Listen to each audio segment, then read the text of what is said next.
이제 돌아와 주의 복음 전하시나오니 아버지여 받아주소서. 내 평생 소원이 거품 내 평생 소원이 거품 앉으나서나 눈물을 흘리며 기도하던 나의 어머니 기다리고 하늘이 주 종이 되어왔어요. 이 아들이 새 사람 된 것은 어느 기도입니다. 이 시간 잠시 예배를 위해서 사도신경 하시겠습니다.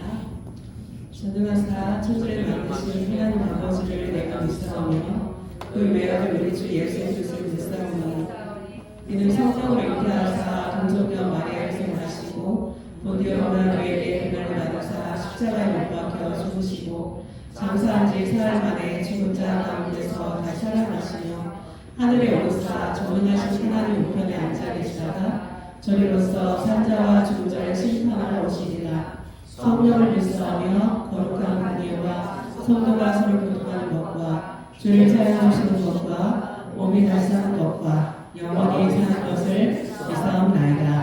아멘. 기도드리겠습니다.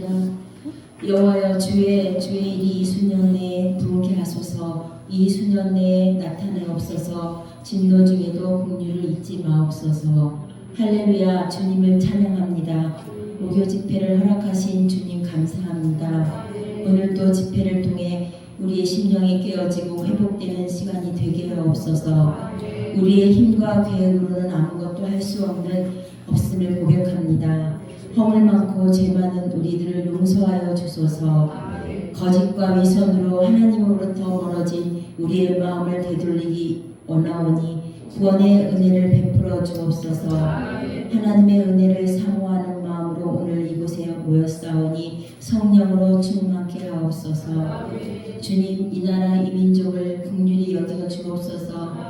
이 나라의 어려움을 아시는 주님, 대통령과 주요 유정자들의 공석으로 불안과 가운데 양극화에 분열이 되어 이 나라가 혼란하고 두려움에 가득 차 있습니다.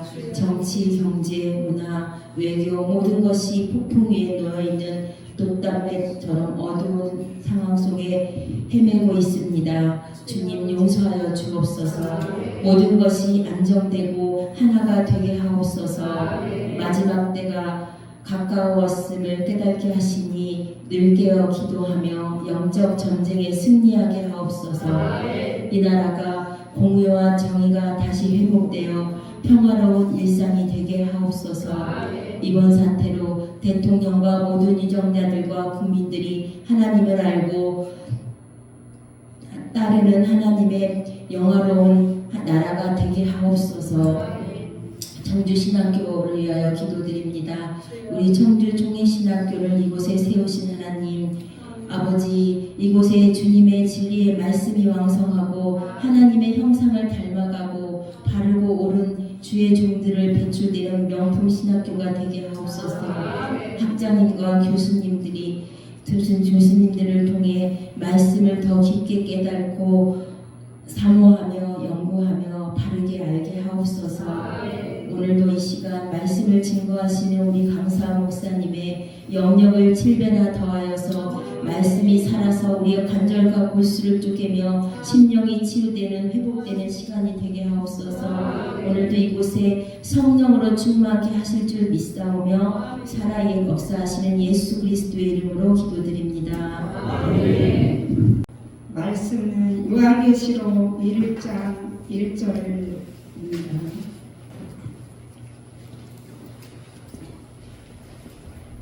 제가 봉독해 드리겠습니다.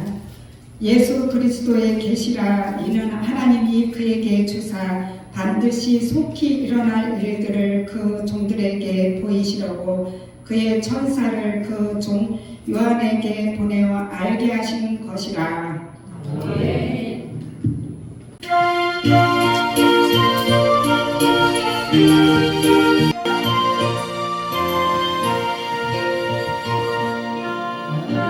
목지기한 성에 들어가려고 내 중한 짐을 벗어버렸네. 다시 방황할 전혀 없으니 저 생명실에 가에 살겠네. 길 살겠네. 나길 살겠네. 저 생명실에 가에 살겠네. 길 살겠네. 나길 살겠네. 저 생명실에 가에 살겠네. 불과 구름 기둥으로 인도하시니 나가는 길이 평범하겠네. 요단 강을 내가 지금 건너 후에는 저 생명실에 가에 살겠네. 길 살겠네. 나길 살겠네. 저 생명실에 가에 살겠네. 길 살겠네. 나길 살겠네. 저 생명실에 가에 살겠네. 주님 영혼만 나로서 먹여주시니 그 양식 내게 생명 되겠네.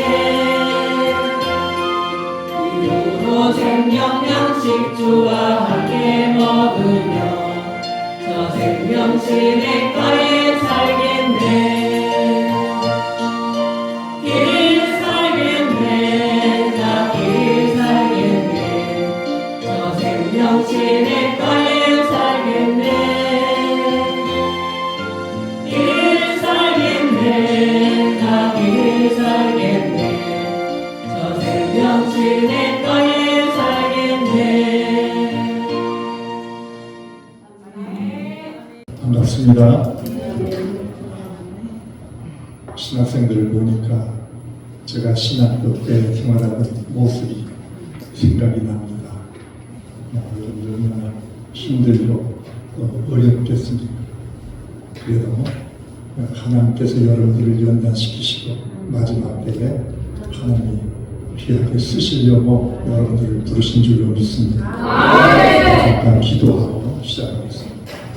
거룩하신 아버지 하나님, 이 땅에 수많은 사람들이 살아가고 있지만 그 가운데서 특별히 저희들을 사랑하셔서 뽑아주시고 택하여 주시어서 하나님의 선지 동산에서 연단받게 하시고 훈련받게 하여 주시어서 주님의 제자로 부르심을 감사드립니다. 오늘 이 시간 부족한 종이 저희들 앞에 섰사오니 주께서 저희들에게 말씀하시고자 하시는 말씀만 증거하게 하여 주옵소서. 듣는 저희들에게 들을 길을 열어주시옵시고 하늘의 영광을 보게 하시고 저희들의 가는 길을 주께서 비추어 주시옵소서. 오직 주님이 원하시고 주님이 기뻐하시는 그 길만 걸어가는 순종의 종들이 되어지고 충성된 종들이 되어지도록 은총 베풀어 주옵소서. 저희들을 가르치고 이끄는 우리 신학교에 하나님께서 귀한 은혜와 복을 베풀어 주시기 원합니다. 재정에 어려움이 없게 하여 주시옵시고 많은 주의 종들이 이곳을 찾아와서 훈련받고 연단받아 아름다운 이 시대에 빛나는 주의 종들이 되어 예레미야 선지자처럼 이사야 선지자처럼 정말 아모스 선지자처럼 하나님께 쓰임받는 귀한 종들이 되어지도록 축복하여 주시옵소서. 이 시간도 주께서 저희들에게 말씀드려 주시고 하나님의 영광을 나타내 주실 줄 믿사오고 감사드리며 우리 구주 예수 그리스도 이름으로 기도드리옵나이다. 아멘. 할렐루야. 둘이 너무 밝아서 제가 좀 적응이 안 됐는데 제가 여러분들에게 오늘 처음 만났는데 여러분들의 신앙 또 배우시는 길에서 어떤 말씀을 드리려 하다가 이 시대에 여러분들이 꼭 간직하고 알아야 될 항상 말씀을 증거하려고 합니다. 그것은 오늘날 세계교회도 마찬가지입니다. 한국교회도 마찬가지고 세계교회도 다 마찬가지입니다. 예수님께 와서 묻지 우리에게 이르소서 어느 때에 이런 일이 있겠사오며 또 주의 임하심과 세상 끝에는 무슨 징조가 있사오리까. 4장의 말씀 보면 모든 말씀을 하신 후에 그러므로 너희가 선지자 다니엘이 말한 바 멸망에 가증한 것이 거룩한 곳에 선 것을 보거든 읽는 자는 깨달을진저. 이렇게 주님이 말씀을 하셨습니다. 그러면서 또 무화과 나무의 비유를 배우라. 천지는 없어질지언정 내 말은 없어지지 아니하리라. 이렇게 말씀하시다가 돌연히 주님께서 하신 말씀이 그러나 그날과 그때는 아무도 모르나니 하늘의 천사들도 아들도 모르고 오직 아버지만 아시느니라. 이 말에 주님의 제자들이 실망이 그지없습니다. 그리고 오늘날까지도 이 말씀을 그대로 머릿속에 새겨들어서 그날과 그 시는 아무도 모른다. 어떤 목회자는 이 말씀에 포기하고 주님도 모른다고 했는데 우리야 어떻게 알겠느냐 하고 주님을 가르치지 못하고 있습니다. 사실 그럴까요? 여러분 한번 생각해 보셨습니까? 예수님은 삼일체 하나님이시지. 근데 아버지가 아시면 아들이 알까요? 모를까요? 아시겠죠? 근데 왜 모른다고 했어요? 그 이유를 아무도 여러분 생각해 보세요. 왜 모르실까? 아니 그걸 가르쳐주지 않으려고 모르신다고 했을까요? 아니면 너희들 알 필요 없다고 모르신다고 했을까요? 주님의 말씀은 솔직한 말씀입니다. 진짜 몰라요. 왜 모를까요? 삼위일체의 하나님이신데 주님이 이 땅에 오실 때 빌립보서 2장에 보니까 하나님과 동등됨을 취할 것을 여기지 아니하시고 육체의 몸을 입고 이 땅에 오셨기 때문에 육체의 몸을 입고 오신 주님은 아버지가 아시는 것을 아들이 모를 수밖에 없는 겁니다. 몰랐던 거예요. 그런데 어느 때에 알게 됐느냐? 주님께서 십자가에 죽으시고 부활하시고 승천하신 후에 하나님의 보좌 우편에 계실 때에 하나님의 오른손에 무엇이 있었습니까? 7인으로 인봉한 책이 있었던 겁니다. 아버지만이 하실 수 있는 그 비밀이 그 속에 있는 거예요. 그래서 아무도 그 책을 받아서 취하여서 그 인을 떼거나 열 자가 없었습니다. 하늘 위에도 또 하늘에도 또 땅에도 땅 아래도 그 아무도 그 책을 취하여서 뗄 자가 없었기 때문에 그 책을 떼기 전까지 아는 사람은 아무도 없습니다. 아들도 몰랐습니다. 그런데 오직 일찍 주님을 당하신 어린양 예수님께서 비로소 유다의 지파 사자가 곧 이겼습니다. 그 책을 취하시고 이들 떼기에 합당하시구나. 합당한 자로 주님이 그 책을 받으십니다. 그리고 그 인을 다 떼셨어요. 그 인을 다 떼시고 나서 우리에게 열려서 전달해 주신 책이 바로 요한계시록입니다. 그래서 그 말씀은 예수님께서 이 땅에서 우리에게 가르쳐주지 못한 그 부분을 주님이 우리에게 증거해 주신 말씀이라는 거예요. 이 사실 여러분 믿습니까? 여러분 믿어야 돼요. 그래서 이 요한계시록은 요한이 쓴 계시록이 아니라 예수님이 증거해 주신 말씀을 요한이 받아쓰게 한 말씀입니다. 그래서 요한계시록 1장 2절에 이는 예수 그리스도의 계시록 1장 1절에 말씀하시면서 예수 그리스도께서 우리에게 증거해 주신 말씀임을 선포하고 있는 겁니다. 할렐루야. 그렇다면 오늘날 교회들이 예수님의 재림을 전하는 자가 요한계시록을 무시하고 주의 재림을 전한다는 것은 어불성설이라는 겁니다. 왜 그럴까요? 예수님도 모른다고 하는 말씀을 요한계시록을 제외하고 자기가 재림을 전한다는 것은 예수님보다 더하다는 말씀이지. 안 그럴까요? 예수님도 감람산에서 천사들도 모르고 나도 모르고 아버지만 아시느니라까지만 주님이 말씀하셨는데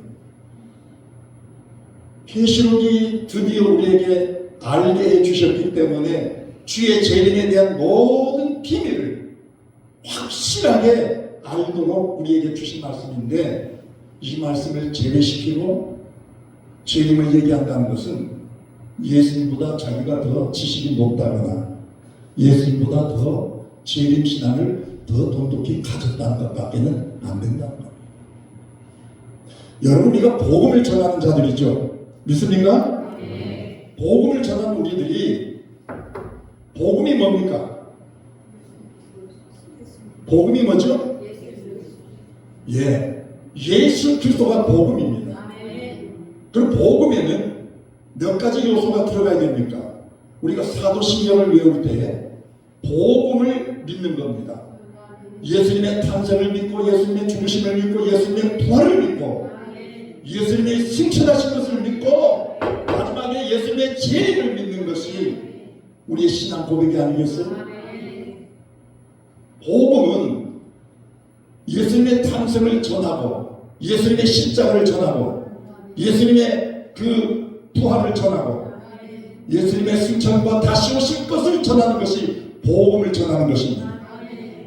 그리고 나서 제자들은 어떻게 전했습니까? 우리가 사도행전이나 또 기타 사도들의 말씀을 보니까 제자들은 부활의 증인이 될 사람들을 선택했던 것을 사도행전에서 우리가 찾아볼 수 있습니다. 여러분 잘 알지요? 사도행전 1장 22절 말씀 보니까 항상 우리와 함께 다니던 사람 중에 하나를 세워 우리와 더불어 예수께서 부활하심을 증언할 사람이 되게 하여야 하리라 하거늘. 사도행전 4장 33절 말씀 보니까 사도들이 큰 권능으로 이 주 예수의 부활을 증언하였다고 했습니다. 사도 바울은 사도행전 17장 18절 말씀까지 이는 바울이 예수와 부활을 전하기 때문에 핍박을 받은 것을 우리가 기억합니다. 초대교회 사도들과 제자들은 한마디로 예수님의 부활을 높이 전했던 자입니다. 예수님의 재림을 전하기보다는 예수님의 부활을 많이 증거했어요. 그러나 우리 시대는 아직도 예수님의 부활을 증거해야 될 것입니까? 물론 전해야 되겠지요. 그러나 그보다 더 우리에게 시급한 것이 있습니다. 그것은 바로 주님의 재림을 전해야 될 시대가 우리가 살아가고 있는 시대인 줄로 믿습니다. 왜 그렇습니까? 여러분 아무리가 예수를 잘 믿는다 할지라도 다시 오실 예수님을 맞이하지 못한다면 그 신앙은 죽은 신앙입니다. 그의 신앙생활은 다 헛될 뿐입니다. 그렇기 때문에 우리 주님께서 그 초대교회 예수님 때에도 주님께서 뭐라고 말씀했습니까? 주의 종들이 때를 따라 양식을 나눠줄 자가 누구냐? 그렇게 하는 종이 있으면 그가 복이 있으리라. 할렐루야. 여러분 진정 주님의 종이 되려고 여기 오셨습니까? 여러분 복음을 전하려고 여기 오셨습니까? 그렇다면 여러분들의 복음의 핵심이 어디에다가 초점을 두고 복음을 전해야 될 것입니까? 어디에 두어야 있습니까? 예수님의 십자가의 복음을 전하고 그것으로 만족하렵니까? 아니면 예수님의 부활의 전례가 되셨으니 우리도 부활해야 된다는 부활 소망을 심어주고 그칠 것입니까? 아닙니다. 지금 시대가 얼마나 임박한 시대인지를 여러분 안다면 우리는 주의 진리를 전하지 않는 안될 시대에 우리 살고 있습니다. 믿습니까? 여러분들 교회에서 전도사로 혹은 여러분이니까 강도사도 있는 것 같은데 강도사 또 목사 안수를 받아서 목사로 복음을 전할 때에 여러분들이 이제까지 전해온 복음들이 내용들이 어떤 복음을 전했습니까?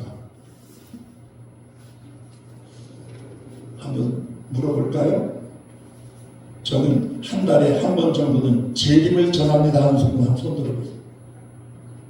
재림의 복음을 전합니다. 2달에 한 번. 선생님 손 들어봐요. 난 3달에 한 번.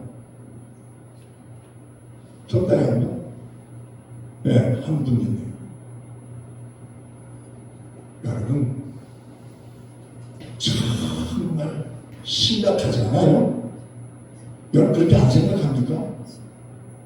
저는 매주일 설 때마다 이 시대가 변화되는 모습을 바라보면서 주의 재림을 전하지 않을 수가 없습니다.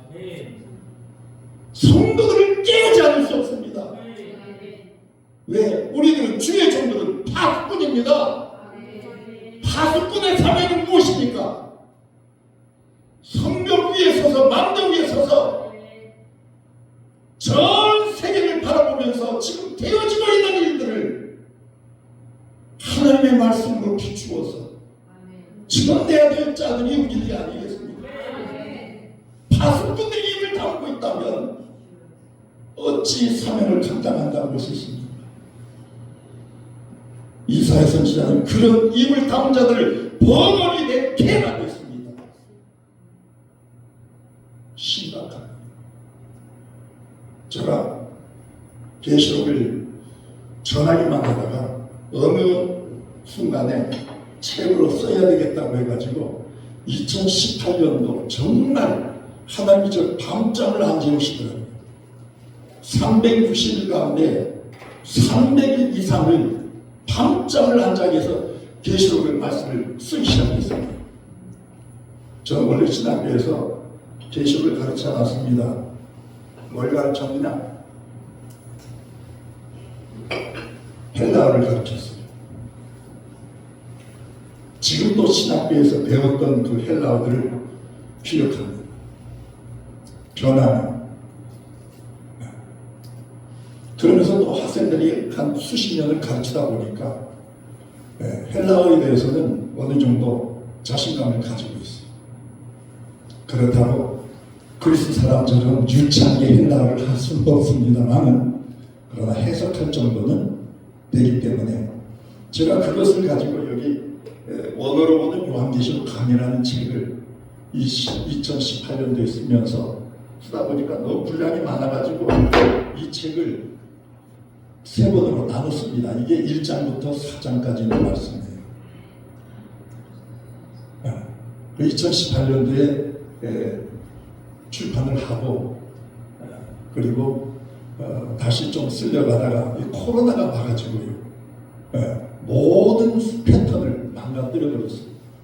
원고는 다 있는데 출판사부터 시작해가지고 제대로 하지 못해서 이제는 요거는 이대로 접어두고 A4 그 크기에 맞게 다시 제가 편집을 해서 이제는 한 장 한 장, 그러니까 계시록 1장, 2장, 3장 한 장씩 지금 이제 정리를 하는데 지난달까지 이제 15장까지 정리를 했고 지금 이제 16장을 정리하는 단계에 있습니다. 너무 분량이 많아서 그러면서 제가 생각을 해봤습니다. 세계 요즘은 유튜브가 굉장히 발달이 돼가지고 유튜브에서 요한계시록을 강의하는 사람들이라면 저 웬만한 유튜브를 다 봅니다. 그런데 볼 때마다 실망하는 것이 있습니다. 왜 저렇게 하나님의 말씀을 모르고 저렇게 무식하게 저렇게 가르치고 있는가? 원어도 모르고 심지어는 한글 성경도 한글을 제대로 볼 줄 모르는 사람들이 계시록이라고 유튜브에 낼 정도면 자신감 있게 내는 거 아니에요? 그런 걸 보면서 참 시대가 이렇게 어두워졌구나. 비단 우리나라 사람들뿐 아니라 외국의 사람들까지도 마찬가지입니다. 그 방송을 하면서 유명하다는 그런 사람들 요한계시록을 읽어보면 전혀 원어에 맞지 않고 본문에 맞지 아니하는 말씀들을 전하고 있기 때문에 너무도 안타까운 거예요. 그래서 저는 여러분들이 오늘 이 계시록의 말씀을 전하려고 하는 것이 아니라 재림신앙에 대해서 여러분들에게 좀 도전을 드리려고 말씀을 제가 어느 정도 구상하고 왔습니다. 여러분, 재림신앙을 가진다는 것은 마지막 때에 상당한 힘을 발휘하게 됩니다. 여러분 한번 물어봅시다. 여러분 여기에서 정말 여러분도 지금 저 공산주의자들인지 아니면 정말 교회를 핍박하는 자들이 총칼을 들이대 가지고 여기 와서 여러분들 머리통에 총을 펴놓고 예수 믿겠느냐 믿지 않겠느냐 여러분들 협박하고 여러분 죽인다는 여러분 끝까지 부인하지 않고 순교를 각오하고 태연에 순교할 수 있는 각오가 되어 있습니까? 아멘. 할렐루야. 아이고 자신있게 말씀해. 그래야 돼요. 정말 신앙을요 마지막 때 신앙은 순교 신앙으로 살아가야 되는 겁니다. 그런데 저는 그렇지 못했어요. 신학생 때도 그렇지 못했고 목회하면서까지도 요한계시록을 제가 완전히 마스터하기 전까지는 그러지 못했습니다. 그런데 요한계시록을 다 집필하고 나서 하나님이 저에게 꿈이지만은 보여주는 것이 있어요. 많은 사람들이 큰 길을 가는데 저게 거기에 포함이 됐습니다.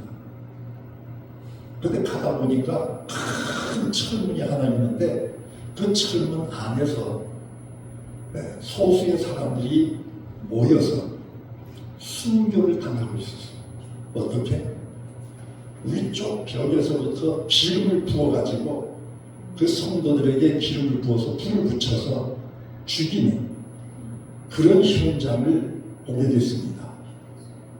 그런데 대문 큰 철문이 있는데 지나가면서 많은 사람들이 그냥 지나가는데 제가 그걸 보니까 그 안에서 그런 일이 벌어지고 있어요. 그때 제가 저 자신도 모르게 저기 가서야 내가 죽여야 그래서 그 대문 안으로 들어갔어요. 나도 여기서 죽어야겠다. 그리고 한 24명이 모인 동그랗게 모여서 손을 잡고 이제 정말 순교의 순간을 기다리고 있는 사람들 틈에 제가 끼어서 함께 기도하고 있어요. 저쪽서부터 불이 붙어오고 지금 어느 순간 여기도 기름이 뿌려져서 불을 붙이려는 그런 분위 속에 제가 제가 그 꿈을 보고 깜짝 놀랐어요. 내 신앙이 순교를 해야 되겠다. 순교의 길을 걷기를 자원했다는 것을 놀라지 않았습니다. 왜 순교를 해야 됩니까? 네. 왜 순교자가 되어야 되겠어요? 이것조차도 교회가 잘 몰라요. 여러분, 어린 양의 신부, 예수 그리스도의 신부는 오직 첫째 부활로 나온 자들만이 어린 양의 신부가 될 수 있습니다. 그럼 첫째 부활은 어떤 부활을 의미하는지를 알아야 되겠지. 교회가 이 부활을 가지고 정리를 해주지 못하고 있어요. 지금도. 첫째 부활은 우리 한번 찾아봅시다. 여기 성경을 띄울 수 있나요? 성경 띄울 수 있습니까? 성경을 보면서 여러분들 한번 성경 가지고 오셨죠? 네. 그러면 여러분 요한계시록 20장 4절 말씀을 한번 읽어보시죠.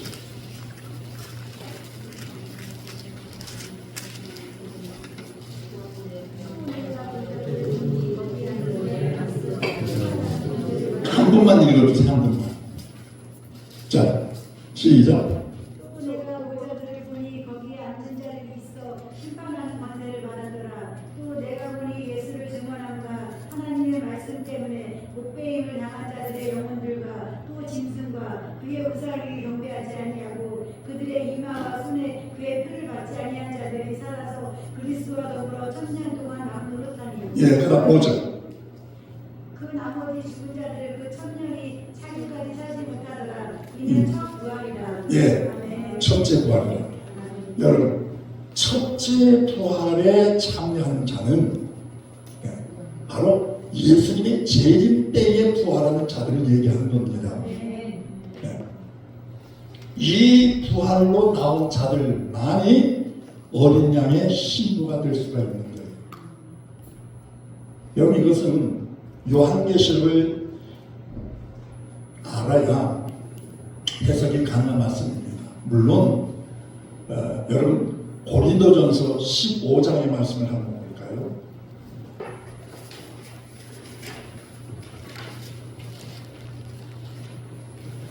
성도의 부활을 말씀할 때에 제가 이 성경을 잠깐 갖고 와서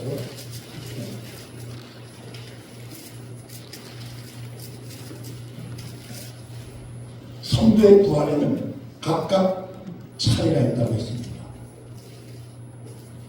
몇 절이죠? 56절인가요? 52절. 네? 52절. 네, 읽어주세요. 박수리가 남에 죽은 자들이 썩지 아니할 것으로 다시 살아나고 우리도 변화하리라. 좀 더 읽어서 밑으로 좀 내려가서. 이 썩을 것이 반드시 썩지 않을 것을 입겠고 이 죽을 것이 죽지 아니함을 입으리로다. 이 썩을 것이 썩지 아니함을 입고 이 죽을 것이 죽지 아니함을 입을 때에는 사망을 삼키고 이기리라. 고 기록한 말씀이 이루어지리라. 더 읽어보세요. 사망아 너희 승리가 어디 있느냐. 사망아 내가 쏘는 것이 어디 있느냐. 사망이 쏘는 것은 죄요 죄의 본능은 율법이라. 우리 주 예수 그리스도로 말미암아 우리에게 승리를 주시는 하나님께 감사하노니 그러므로 내 사랑하는 형제들아 결실하며 흔들리지 말며 항상 주의 일에 더욱 힘쓰는 자들이 되라. 이는 너희 수고가 주 안에서 헛되지 않은 줄 아느니라. 예. 그럼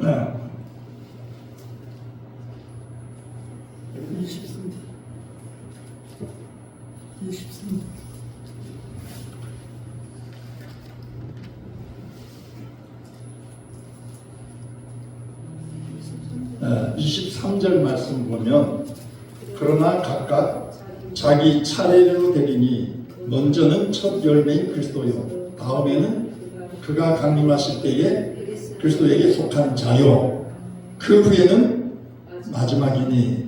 여러분, 부활이 지금 예수님의 부활과 그 다음 예수님이 강림할 때 부활한 부활과 그리고 마지막 부활이 있다는 것을 성경이 말씀하고 있지요. 믿습니까? 네. 이 말씀에 근거해서 우리가 말씀을 보면 데살로니가전서 3장 13절 말씀을 한번 봅시다. 데살로니가전서 3장 13절 말씀 뭐라고 읽겠습니까? 너희 마음을 굳건하게 하시고 우리 주 예수께 그의 모든 성도와 함께 강림하실 때에 하나님 우리 아버지 앞에서 거룩함이 흠이 없게 하시기를 원하노라. 예, 여기에 보면 주님이 강림하실 때에 누구와 함께 오신다고 했습니까? 네? 모든 성도와 함께 오신다고 했죠. 믿습니까? 그럼 모든 성도는 누굴까요? 네? 네, 여러분 이제 신학을 공부하고 있기 때문에 제가 이 말씀을 드리는 겁니다. 모든 성도와 함께 주님이 강림하시는 이 모든 성도는 주님이 오시기 전에 죽은 성도들입니다. 즉 영혼이 천국에 가 있다는 성도들, 그 영혼들을 주님이 데리고 오신다는 거예요. 믿습니까? 네. 이 성도들은 첫째 부활로 나올 성도들이 아니라 계시록 20장 5절에서 그 나머지 죽은 자들은 천년이 차기까지 살지 못하는, 그래서 고린도전서 15장 24절의 말씀대로 그 후에는 마지막이니 하는 마지막에 부활할 성도들을 주님이 데리고 오시는 거예요. 믿습니까? 여기만 나온 것이 아니고 그 다음 넘겨서 4장 14절 말씀 보세요. 4장 14절. 우리가 예수께서 죽으셨다가 다시 살아나심을 믿을진대 이와 같이 예수 안에서 자는 자들도 하나님이 그와 함께 데리고 오시리라. 예, 여기에서는 아까는 3장 13절에는 모든 성도라고 했고 여기는 예수 그리스도 안에서 자는 자들이라고 말씀했습니다. 이들을 주님이 데리고 오시는 겁니다. 우리가 부활을 가르칠 때 주님의 재림 때에 모든 성도들이 부활한다고 가르치는 것 잘못된 것인가요? 잘된 것인가요? 예? 잘못 가르치고 있어요? 잘 가르치고 있어요? 예, 잘못 가르치고 있다는 거 깨달았습니까? 알고 있어요? 이것조차도 교회가 제대로 가르치지 못하고 있는 거예요. 부활을. 교수들도 마찬가지예요. 백석대학교 총장이 최갑정 목사도요, 이걸 가르치지 못하고 모르더라고요. 자기 자신도. 요한계시를 가르친다는 이광봉 목사도 이걸 모르더라고요. 부활을 구별할 줄 모르니까 엉뚱한 얘기하고 앉아요. 하자면 이런 말씀들은 끊임없이 고쳐야 될 것이 한두 가지가 아닙니다. 여러분, 교회가 얼마나 하나님의 말씀을 잘못 가르치고 있는지를 우리가 알아야 돼요. 그래서 신학교 때는요, 여러분, 하나님의 말씀을 파고 들어가야 돼요. 생명을 걸고 이 말씀이 진짜 그런 말씀인가를 여러분들 스스로 깨달아야 됩니다. 오늘날 교회 신학을요, 신학자들이 다 버려놨어요. 신학자들이 다 버려놨어요. 우리는 신학생들입니다. 신학이 뭐죠? 베올로지. 베올로지가 뭔지 아세요? 이건 그리스 헬라어에서 나왔어요. 데오스 플러스 로고스입니다. 하나님의 말씀이에요. 신학. 그 하나님의 말씀을 배우는 것이 신학입니다. 그래서 한자로 하나님 신자를 쓰고 배울 학자를 쓰는 거예요. 하나님의 말씀을 배우는 것이 신학교인 줄로 믿습니다. 여기는 정말 신학자들이 얘기하는 그런 학을 배우는 것이 아니라 하나님의 말씀을 배워야 된단 말이에요. 하나님의 말씀. 여러분, 교회에서 고난주일, 이제 고난주일 4월달이면 고난주일 오는데, 고난주일에 교회가 예수님이 십자가에 죽으신 날을 언제로 칩니까? 네? 금요일날 하죠. 금요일날로 예수님이 십자가에 죽으셨다고 금요일날 가르치는 게 한번 손 들어봐요. 솔직히 없어요? 그럼 어느 날 가르쳐요? 여러분 생각해 보세요. 예수님 마태복음 12장에서 너희들에게 펴질 표적은 요나의 표적밖에 없다. 요나가 밤낮 물고기 뱃속에서 밤낮 3일을 있었던 것 같이 인자도 밤낮 3일 동안 어디에 있으리라? 땅속에 있으리라. 주님은 밤낮, 밤으로 세 밤, 낮으로 세 밤을 무덤 속에 있을 것을 말씀하고 있습니다. 그런데 교회는요, 그거 무시해버려요. 예수님이 금요일날 죽으셨어. 그리고 토요일날 지나고 안식일 이튿날 주일날 부활했어. 주일날 부활절을 지킵니다. 여러분, 금요일날 십자가에 죽으시고 토요일 하루 지나서 주일날 부활절을 지켜요. 이게 맞는 얘기입니까? 맞는 고난주의예요? 여러분 생각해 보셨어요?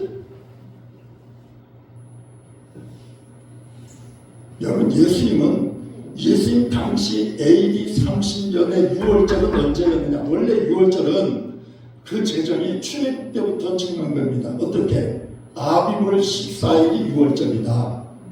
그리고 아비월 15일이 무교절이다. 정했습니다. 무교절 첫날과 무교절 마지막 날은 안식일로 지키라. 정한 겁니다. 하나님이 정해주신 시간표예요.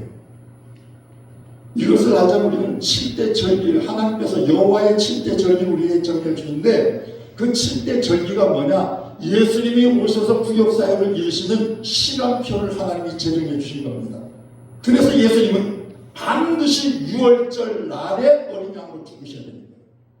그리고 반드시 무교절에는 무덤 속에 계셔야 되는 거예요. 그리고 반드시 주님은 초신절에 부활하셔야 되는 거예요. 그리고 반드시 주님은 오순절에 성령을 주셔야 되는 거예요. 그리고 반드시 우리 주님은 나팔절에 우리를 깨우치시고 속죄일에 주님이 오시는 제일의 날입니다. 그리고 종합제 우리는 천년왕국에 들어가는 수장절이 되는 거예요. 그래서 우리가 정말 종말을 하려면, 재림을 하려면 이런 하나님께서 우리에게 계시하신 말씀들을 정확히 알고 가르쳐야 우리가 바른 말씀을 가르친다고 할 수 있는 겁니다. 오늘날 많은 교회들이 잘못된 교훈으로 성도들을 잠재우고 있습니다. 여러분, 예수님의 재림을 두고 재림 전에 천년 왕국이 7년 대환란이 있다는 사람, 7년 대환란 전에 주님이 재림하신다는 말씀을 가르치는 교회들, 여러분 어떤 쪽이 더 나은 것 같아요? 7년 대환란 전에 주님이 오십니까? 7년 대환란 끝에 주님이 오십니까? 네? 왜 자신 없어요? 아니 괜찮아요.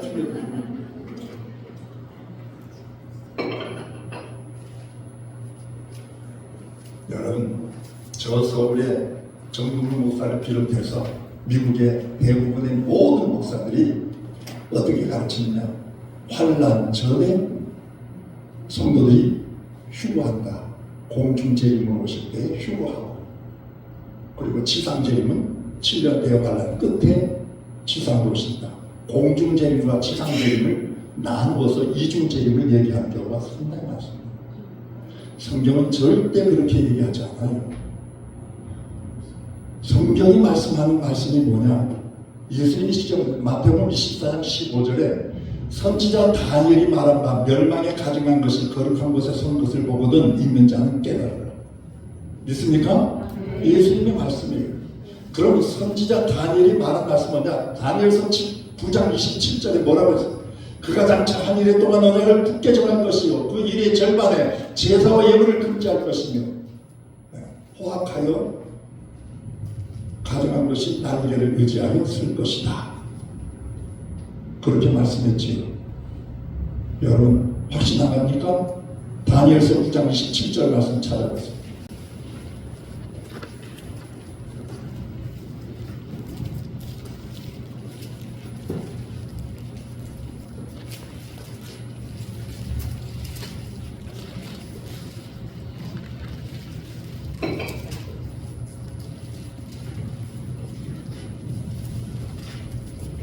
자, 제가 읽었으니까 그냥 보기만 하십시오. 확인만 하십시오. 맞지요? 아멘? 네, 맞습니다.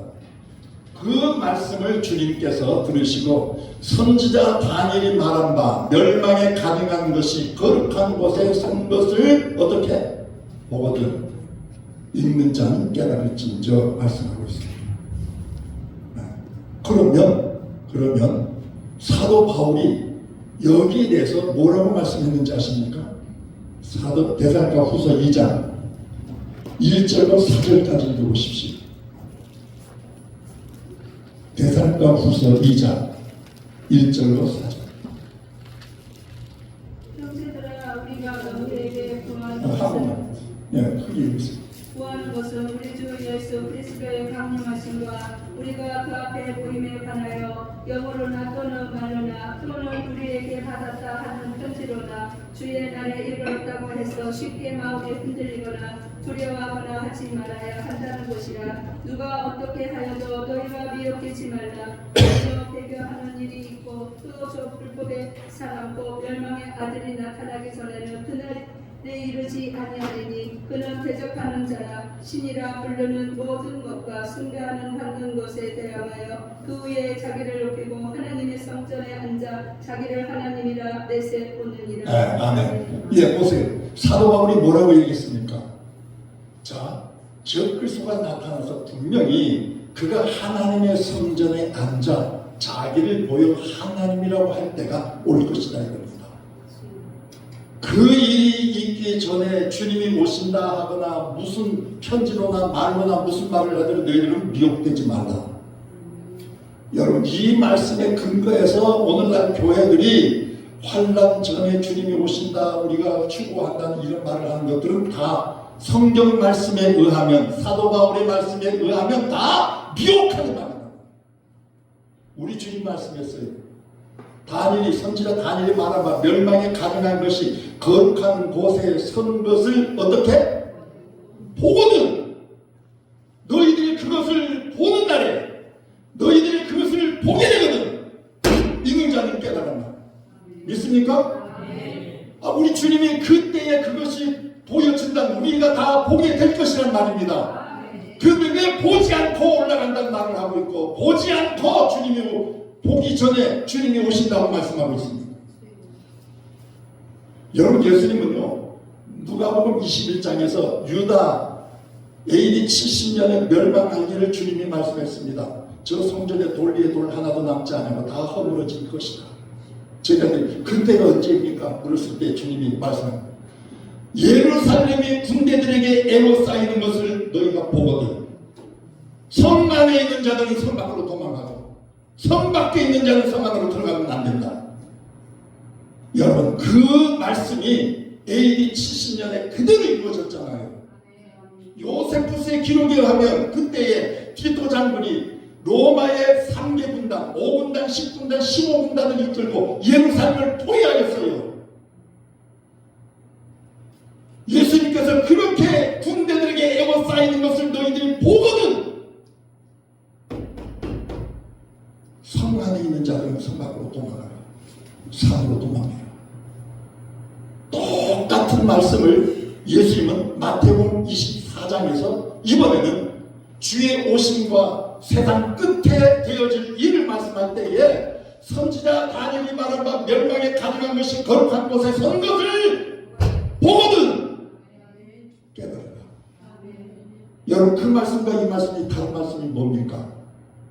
누가복음 21장에는 AD 70년에 일어날 일을 예언하셨고, 마태복음 24장 15절에는 마지막 주님이 재림 직전에 있을 일 주님이 말씀하고 있는 것입니다. 이 말씀을 잊고 깨닫는 자는 주님을 맞이할 수 있지만 그 말씀을 무시하고 그때는 우리는 유대인의 환란이기 때문에 우리와는 상관이 없어 이렇게 얘기하는 자들이다. 우리는 환란 전에 다 휴거될 것이니까 그때 휴거되지 못하고 남은 자들이 그런 환란을 당할 거야 생각한 사람들은 다 사도 바울의 말은 미혹한 자들입니다. 사도 바울의 말씀대로 미혹한 자들이에요. 그 미혹에 여러분들 넘어가지 마시기 바랍니다. 우리 하나님의 말씀을 바로 알아야 되는데, 하나님의 말씀을. 이게 하나님의 말씀이라니까요. 어느 신학자의 말도 아니고 이해웅의 목사의 말도 아니고 하나님의 말씀을 저는 여러분들에게 깨닫도록 증거하는 것입니다. 그렇기 때문에 여러분들 계시록의 말씀을 알아야 되겠어요? 몰라야 되겠어요? 네, 알아야 됩니다. 이 시대는 지금 하나님의 성전에 앉아 자기를 보여 하나님이라고 한다고 했는데 지금 예루살렘에 하나님 성전이 있습니까? 없습니까? 있어요? 없어요? 없잖아요. 있어요? 없어요. 그럼 하나님의 성전이 있게 될 겁니까? 없게 될 겁니까? 성경이 예언하고 있어요. 거룩한 곳에 선 것을 보거든 주님이 말씀했고 다니엘이 말씀했고 사도 바울이 하나님의 성전에 앉을 것을 말씀하고 있는 거예요. 그리고 지금 유대인들은 그 성전을 지키기 위하여 트럼프와 지금 협의하고 있는 거예요. 여러분 왜 하나님께서 이 시대에 트럼프를 세우지 아십니까? 트럼프가 뭔지 아세요? 네, 나팔이에요. 나팔. 여러분 에녹이 누구를 낳고 300년 동안 동행했습니까? 무드셀라 이름이 뭔지 아세요? 성을 지키는 자예요. 그가 죽으면 심판이 온다는 말이죠. 근데 그대로 무드셀라가 죽던 해에 노아 심판이 온 거예요. 연도를 계산해 보세요. 오늘날 교회들이 너무도 나태하고 있고 너무도 하나님의 말씀을 무식하게 무시하고 있는 겁니다. 마치 우리 대한민국 사법부가요 완전히 이건 불법을 행하면서 헌법이라고 판단하고 재판하고 하는 것과 똑같은 현상이 지금 우리 한국 교회, 세계 교회에 일어나고 있다는 것. 여러분, 사법부 판사들 헌법재판소 손가락질을 할 거 아니라 교회가 하나님의 말씀을 제대로 전하지 못하는 것을 우리는 한탄해야 될 줄 압니다. 여러분들은 지금 신학교에서 신학을 배우고 하나님의 말씀을 배우고 있다면 여러분 이 시대의 우리 삶이 무엇인지를 알아야 됩니다. 왜 트럼프가 가자 지구를 미국 땅으로 포함시키고 서한 지구의 모든 팔레스타인들을 전부 저 요르단 북한 나라로 지금 내쫓고 가자 지구에 있는 모든 팔레스타인들을 왜 애국으로 전부 다 내쫓으려고 하십니까? 거기에 유대인 정착촌을 지키기 위한 겁니다. 지금 뉴욕에 있는 유대인 세계 지금 이스라엘 민족으로 돌아오지 못한 유대인들이 800만 명이 넘습니다. 이 유대인들이 알려하도록 우리 한국 사람까지 나서가지고 지금 그 유대인들에게 복음을 전하고 있는 거예요. 그런데 그들이 돌아올 날이 멀지 않았습니다. 그런데 돌아올 곳이 없습니다. 그들이 기도할 집이 없습니다. 성전을 짓는다 하더라도 세계 유대인들이 와서 성전 제사를 드릴 그들이 먹을 장소가 없습니다. 예수님 당시만 해도 오순절에 모여든 세계 각국의 사람들이 예루살렘에 얼마나 많이 모였습니까? 그들을 수용할 수 있는 숙소가 없고 그들을 포용할 수 있는 그런 장소가 없기 때문에 네타냐후는 자기의 목숨을 걸고 유대인 정착촌을 지어서 세계 모든 유대인들을 다 모도록 큰 작정을 하고 있는 것이죠. 그리고 그들이 요만한 것이 뭔지 아십니까? 트럼프 일기 때에는 2018년 5월 14일 예루살렘을 이스라엘 수도로 확정을 짓고 선포를 하고 그가 대통령 일기를 마쳤습니다. 그가 이제 2기가 되어서 해야 될 일은 이제 유대인들의 마지막 소원인 성전을 짓는 것입니다. 이를 위해서 국방부 장관 그리고 모든 문무백관들을 그 시온주의자들로 전부 다 세웠습니다. 제가 이름을 다 호명할 수는 없지만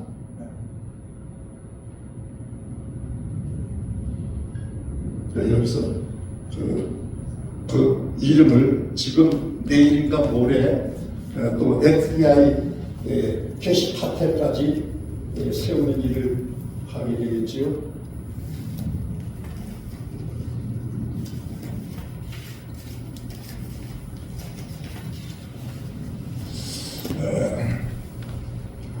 이렇게 되면 이제 세계의 모든 질서를 바로잡게 되고 또 한국의 부정선거까지도 이제 다 들춰내게 될 것은 자명한 사실입니다. 여러분, 미 국방장관 폭스뉴스 진행자였지요.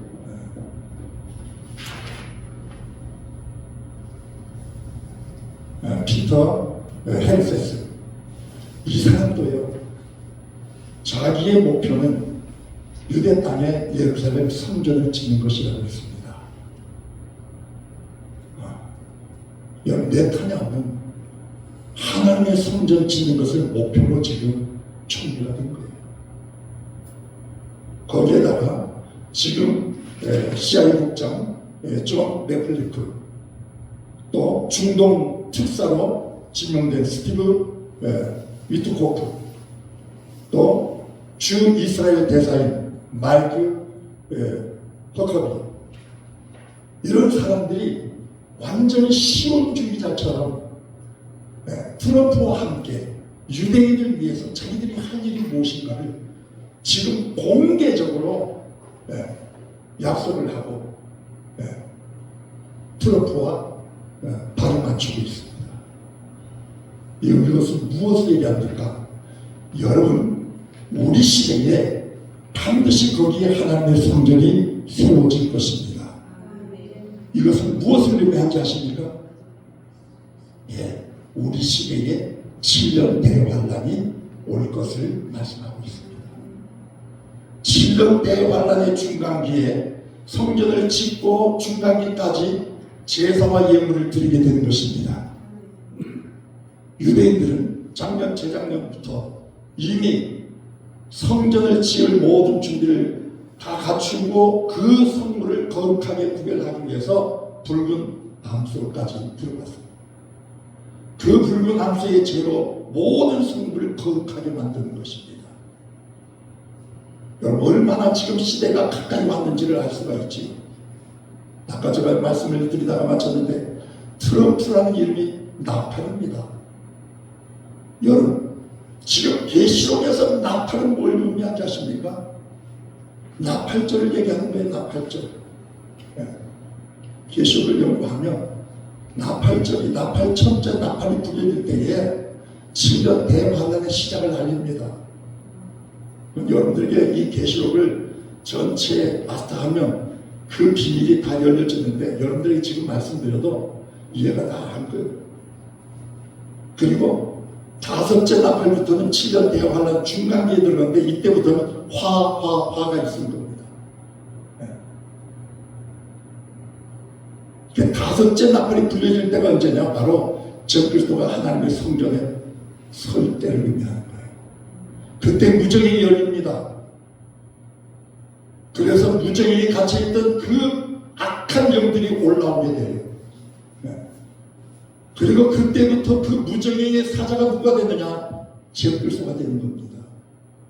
무정인의 사자의 짐승이라고 해요. 이런 말씀들이 전부 계시록 속에 낱낱이 다 기록됩니다. 그래서 오늘 제가 본문을 말씀은 요한계시록 1장 1절 말씀을 읽게 한 이유가 바로 여기 있는 겁니다. 종들에게 알게 하시려고 주신 말씀.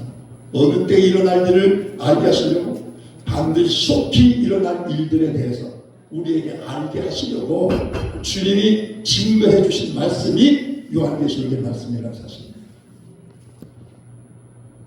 여러분, 그렇다면 우리 시대가 얼마나 지금 가까이 왔는지를 여러분 깨달아야 됩니다. 이스라엘 땅에 성전이 지어지는 순간 우리 주님이 말씀하신 대로 그 성전에 적그리스도가 앉는 것을 너희가 보거든 이 말씀을 읽는 자는 깨달아 알지니라.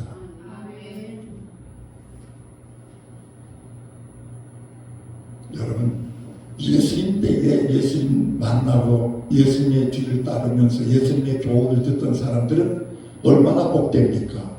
그 시대에 살아계신 하나님의 아들이 땅에 내려와서 우리의 몸소 그 손을 보여주시고 우리에게 말씀하여 주시고 우리에게 떡을 500여로 역사해 주시고 그런 모든 현장들을 직접 보고 보고 느끼고 듣고 만지게 하셨으니 그 시대의 사람들이야말로 복이 있지요.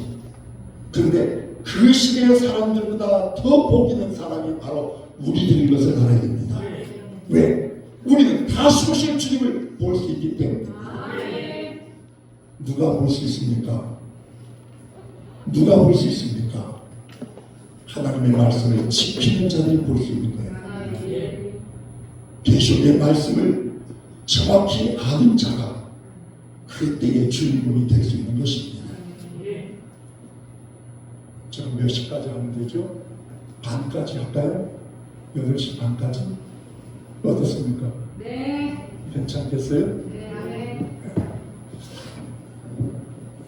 저는 이 계시록을 쓰기 전부터 계속 목사님들 모아놓고 계속 일주일에 한 번씩 계시록을 계속 가르쳤습니다.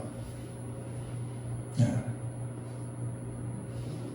그러다가 어느 날 어떤 목사님 아무리 우리가 필기를 하고 아무리 이렇게 들어도 책으로 쓰지 않으면 남는 게 없는 것 같아요. 목사님 꼭 책으로 한번 좀 써주세요. 간곡히 부탁을 하더라고요.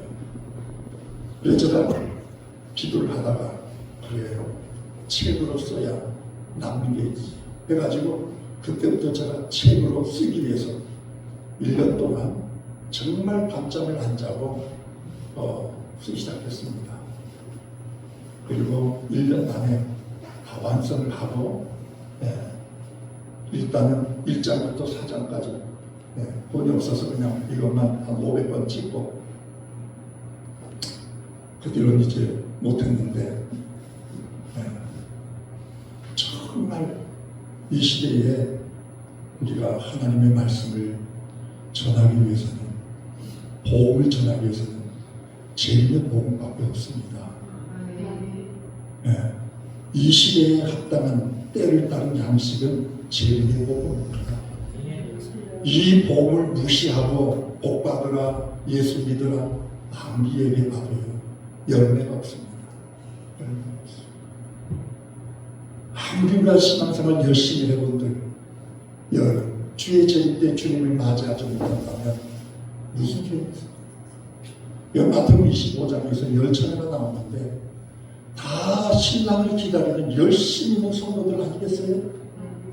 근데 왜 그 가운데 5처녀는 신랑을 맞이했고 5처녀는 나부자가 되겠습니까? 우리가 그런 나부자의 무리에 속하여서는 절대 안 됩니다. 교회도 마찬가지. 우린 정말 주님을 맞이해야 되잖아요. 그 주님을 맞이해야 돼요. 우리 주님께서 마태복음 시작해서 요한복음까지 천국은 이와 같다, 천국은 이와 같다 했을 때 예수님 말씀하시는 천국이 어떤 천국입니까? 그냥 죽어서 구원받고 올라가는 하늘나라일까요? 여러분, 주님은 그 천국을 얘기한 게 아닙니다. 원어로 바실레이아의 왕국이에요. 하나님의 나라. 네. 왕국입니다. 그 왕국이 어딘지 아십니까? 바로 천년 왕국이에요. 요한계시록 20장에 나오고 21장에 나오는 그 천국입니다. 그 왕국이에요. 거기서 나와 함께 왕으로 통치하는 것을 주님이 원하시는 겁니다. 근데 그 나라에서 왕으로 통치하는 자가 누굽니까? 예수 믿는 자가 다 거기에 들어가는 것이 아닙니다. 아까 말씀드렸지요. 주님의 재림 때 오는 그 성도들은요, 영으로 주님 가운데 와서 천년 동안 있다가 천년이 끝난 후에 마지막 부활로 나오는 자들이 바로 그 자들입니다. 그래서 요한복음 5장 27절의 말씀대로 이들은 의인의 부활로 나오는 자들이에요. 선한 일을 행한 자는 의인의 부활로, 악한 일을 행한 자는 심판의 부활로 나옵니다. 그래서 생명의 부활과 심판의 부활을 얘기하는 것입니다. 사도행전 24장 15절에서는 이 말씀을 의인과 악인의 부활로 말씀합니다. 우리가 이것을 알아요. 어떤 사람은 목사님에 불과하고 의인의 부활은 예수님 때 부활하고 악인의 부활은 천년왕국이 끝난 다음에 부활하고 악인과 의인의 부활을 따로따로 얘기한 사람도 있어요. 아니 얼마나 그렇게 멍청한지 하나님의 말씀은 그렇게 됩니다. 그래서 계시록을 모르면 그렇게 얘기할 수밖에 없는 거예요. 여러분, 이 시대에 정말 마틴 루터가 종교 개혁을 해서 오직 믿음, 오직 말씀 이걸 얘기했지만 우리가 진짜 이제는 교회가 말씀 중심으로 가야 될 줄로 믿습니다. 말씀이 아니면 우리는 따르지 않아야 됩니다. 말씀을 여러분들이 연구하십시오. 그런데 제가 보니까 그냥 읽는다고 다 깨달아지는 것이 아니라 이렇게 여러분들 소스를 듣고요. 흩어진 말씀들을 진주안을 빼듯이 잘 빼야 하나님의 말씀이 정리가 되는 거예요. 그렇지 못하면 읽는 작업. 여러분, 오늘 제가 여러분들에게 말씀한 내용 중에서 모든 성도들과 함께 주님이 강림하신다는 말씀을 오늘 처음 깨달은 분 솔직히 한번 손 들어봐요. 몇 분 되네요. 여러분 이 신학교에 오기까지는요, 여러분 그래도 남다른 신앙을 가진 사람들이잖아요. 그럼 교회에서 왜 그걸 가르쳐 주지 못했지? 왜 얘기하지 못했지? 왜 내가 이제까지 성경을 읽으면서 그 말씀을 읽어보지 못했지? 왜 그 말씀을 내 눈에 들어보지 않았지? 데살로니가전서 4장 16절 말씀은 그 나팔 소리와 함께 주님 강림하실 때 다 공중으로 끌어올라간다는 것은 알고 있는데 그 14절의 말씀 예수 안에서 죽은 자들도 그와 함께 될 것이라는 말씀 왜 내 눈에 들어오지 못했지? 저도 그랬어요. 여러분만 그런 것이 아니라 저도 그랬어요. 왜? 그렇게 배웠기 때문에 그렇게 가르치어 들었기 때문에 그런 것입니다. 그러나 이제부터는요, 들은 말씀을 가르치려고 하지 마시고 여러분들이 깨달은 말씀을 가르치길 바랍니다. 이 시대가 어떤 시대인지를 알고 가르쳐야 되는 거예요. 파수꾼의 삶이 바로 그러니까 시대를 바르게 알고 시세를 아는 자가 되어야 된단 말입니다. 시세를 알지 못하면 증거할 수 없습니다. 하나님은 지위를 가리지 않습니다. 아모스 같은 사람은 양을 치는 목동이었고 포도밭을 가꾸는 농부였습니다. 그럼에도 불구하고 하나님은 아모스를 불러서 이스라엘 민족을 깨우친 거예요.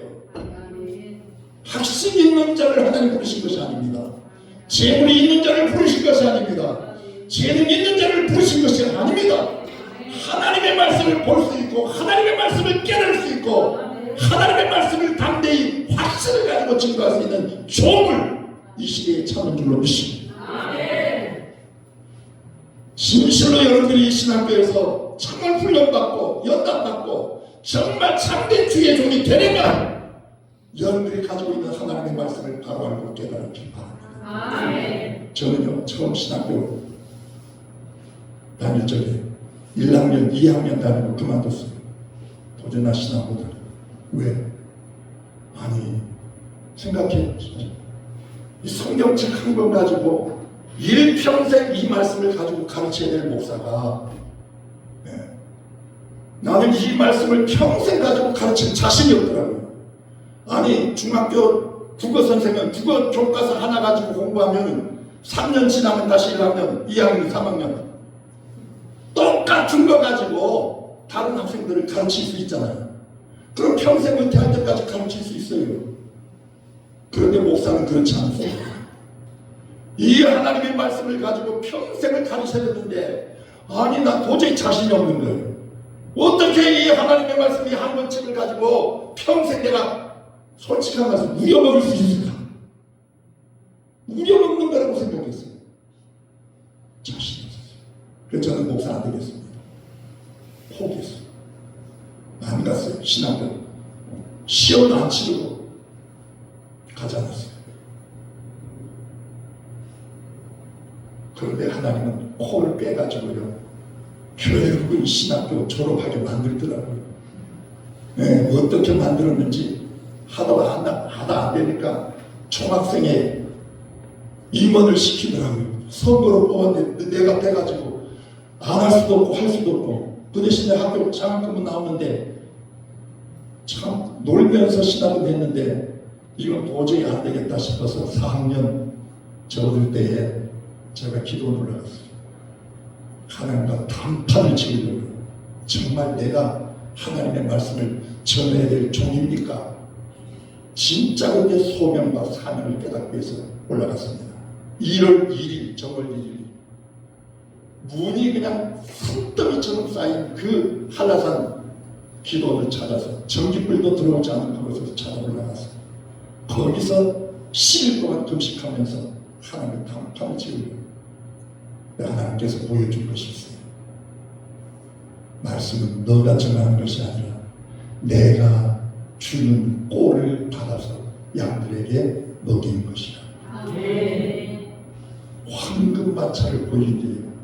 하늘에서 쫙 하늘 문이 열리면서 황금 마차가 지나가면서 그 마차 뒤에서 문이 청 열리는데 황금볼이 내가 누운 온 몸을 산더미처럼 채우면서 하신 말씀입니다. 이 하나님의 말씀의 꼴을 네가 만들어서 정한 것이 아니라 내가 주는 꼴을 양들에게 먹이기만 하면 되느니라. 그때에 제가 그 응답을 받고 말씀은 내게서 나오는 것이 아니라 하나님께부터 나오는 것이고 그래서 여러분 목회자는 하늘문이 열려져야 됩니다. 네. 하나님의 말씀이 주어져야 되는 거예요. 근데 계시록을 하면서부터 저는 말씀 준비에 하나도 신경 쓰지 않고 부담을 갖지 않게 됐어요. 어쩌면 그렇게 하나님의 말씀이 풍성한지, 어쩌면 그렇게 우리에게 하나님의 말씀이 정말 물성처럼 한지. 여러분 그래서 지금이라도 여러분들 계시록의 말씀을 읽기 시작해 보십시오. 1장 3절에 이 예언의 말씀을 읽고 듣고 지키는 자들이 복이 있다. 여러분 성경 어디에 하나님의 말씀을 읽는 자가 복이 있다는 말씀이 어디 있고 듣는 자가 복이 있다는 말씀이 어디 있습니까? 그런데 계시록의 말씀만큼은 여러분 모세가 쓴 모세오경도 있고 예레미야 선지자가 쓴 예레미야서도 있고 이사야 선지자가 쓴 이사야서 말씀이 있습니다. 마태가 쓴 마태복음이 있습니다. 그런데 요한계시록은 누구의 계시라고요? 예수 그리스도의 계시입니다. 그런데 예수님의 계시는 누구로부터 받은 것이라고요? 이는 하나님이 그에게 주사. 믿습니까? 하나님께서 직접 예수님께 주신 말씀이란 거예요. 그것을 주님 천사를 통해서 자기 종 요한에게 보내 알게 하신 말씀이 계십니다. 이보다 더 귀한 말씀이 없습니다. 이보다 더 정통성을 가진 말씀이 어디 있습니까? 예수님이 직접 우리에게 마법하셨어요. 계시 주신 말씀. 이 말씀을 사람들이 무시한다? 이 말씀을 외면한다? 이 말씀을 젖혀놓고 덮어놓고 다른 말씀을 증거한다? 주님의 마음을 살펴보시기 바랍니다. 얼마나 안타깝겠습니까?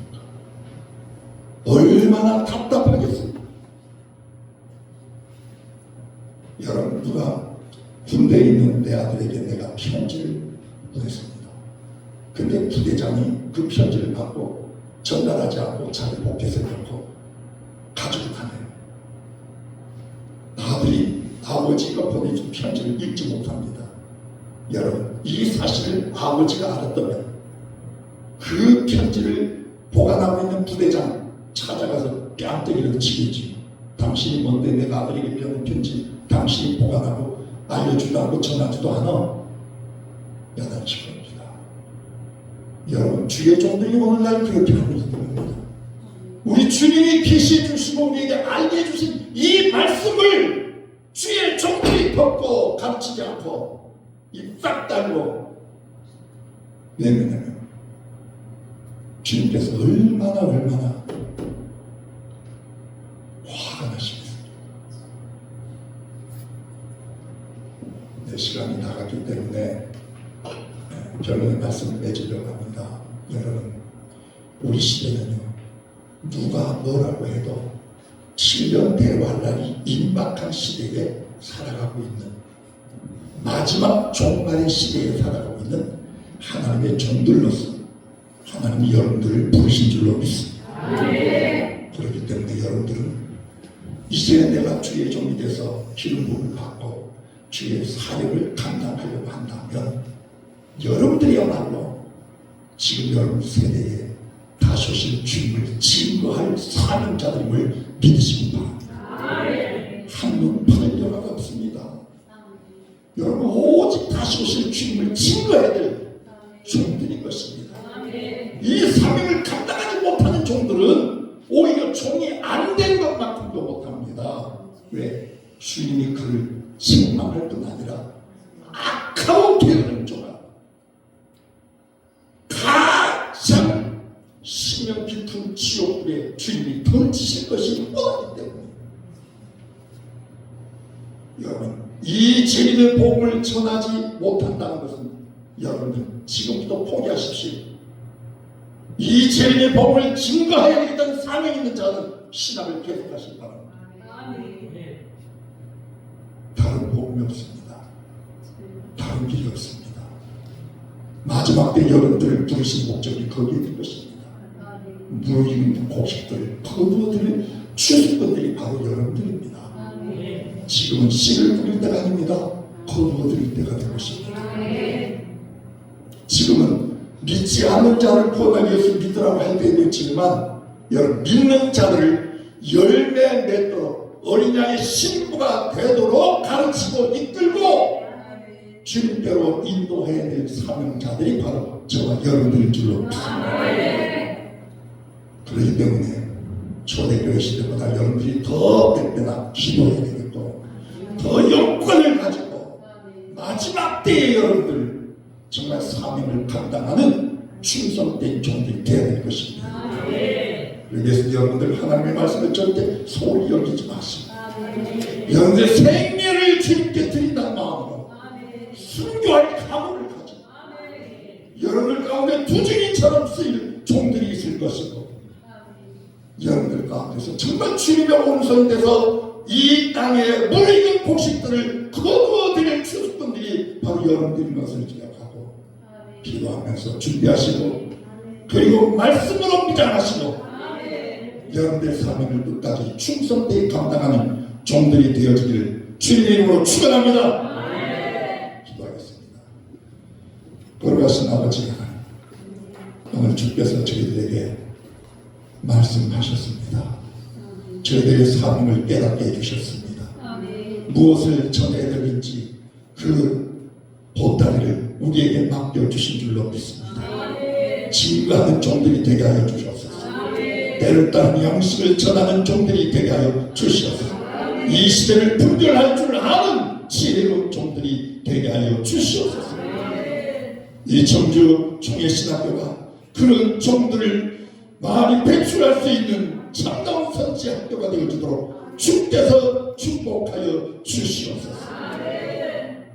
주님, 먼 거리에서부터 가까운 거리에 있는 우리 신학생들이 이곳에 와서 하나님의 말씀을 배우고 있습니다. 저희들의 재정을 주님께서 축복하여 주시고 저희들의 가정을 주님께서 책임져 주시고 저희들의 가는 길을 주님께서 인도하여 주시고 저희들의 사역 위에 하나님의 크신 권능으로 함께하여 주시옵소서. 그리하여 마지막 때에 종 요한처럼 바울처럼 쓰임받는 거룩하고 귀한 하나님의 종들이 되어지도록 이끌어 주옵소서. 우리 구주 예수 그리스도의 이름으로 기도드리옵나이다. 아멘.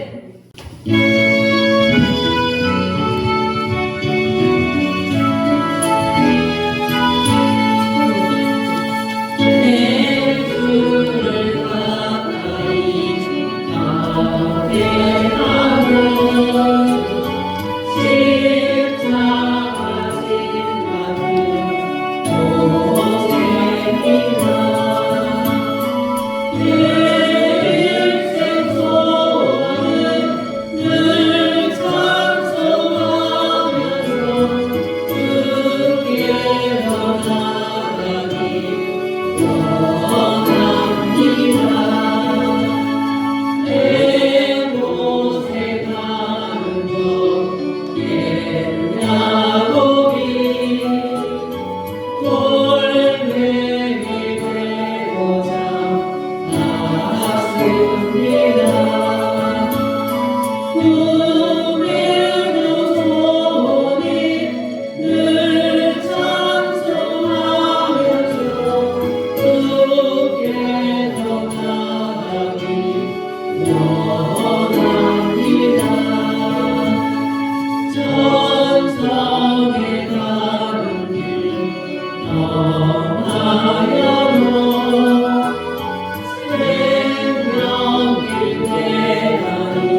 기도하겠습니다. 거룩하신 하나님, 언제든 우리의 몸을 받으시기를 기뻐하시고 우리의 생애를 받으시어 주의 뜻을 이루시기를 기뻐하시는 내 아버지 하나님, 오늘도 참된 주의 종이 되고 싶어 이 자리에 참석한 주의 종들을 축복하여 주시고 능력의 장중에 붙드시사 주님의 뜻을 이루어 주옵소서. 귀한 예물 드린 손길 축복하시고 저희들이 섬기는 교회와 저희들이 가르치는 모든 성도들과 저희들이 걸어가는 모든 사역에 주님의 크신 은혜와 축복으로 함께하여 주시옵소서. 이제는 우리를 하나님의 종으로 불러주신 우리 구주 예수 그리스도의 놀라우신 은혜와 그 아들을 우리 위하여 십자가에 내어주시기까지 사랑하여 주신 우리 하나님 아버지의 극진하신 사랑하심과 세상 끝날까지 저희들과 함께 하셔서 주의 사역을 감당하도록 인도하시고 역사하시는 성령님의 교통하시고 인도하시고 충만하신 역사, 오늘 이 밤 저녁집회에 참석하여 하나님께 영광 돌리고 하나님의 말씀으로 도전받고 우리의 사역의 길을 밝히 나아가고자 하는 사람 모든 우리 신학생들과 교수들과 주의 종들과 교회와 온 성도님들 머리머리 위에 이제부터 영원토록 함께 있을지어다. 아멘.